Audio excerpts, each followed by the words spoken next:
Hello hi friends. நம்ம சாஃப்டான நல்ல பஞ்சு போல் இட்லி, நல்ல வெள்ளையான இட்லி செய்கிறது எப்படி அப்படின்னு பார்த்திங்கன்னா, நான் யூஸ்வலாக அரிசி ஊற வைக்கும்போது இட்லி அரிசி எந்த டம்ளரில் எடுத்துக்கிறோனோ அந்த டம்ளரில் 5 டம்ளர் இட்லி அரிசி போட்டுக்குவேன்.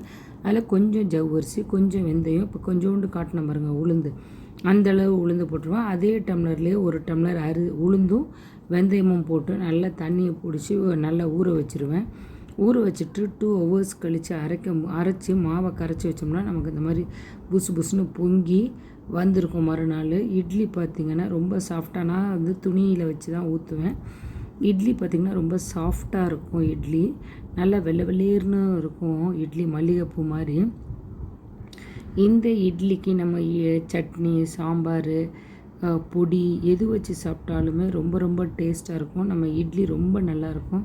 இதே மாதிரி கூட நீங்கள் இட்லி மாவு அரைச்சி ட்ரை பண்ணி பாருங்கள். நம்ம சேனலை மறக்காமல் சப்ஸ்கிரைப் பண்ணுங்கள், லைக் பண்ணுங்கள், ஷேர் பண்ணுங்கள், கமெண்ட் பண்ணுங்கள் ஃப்ரெண்ட்ஸ். Thank you friends.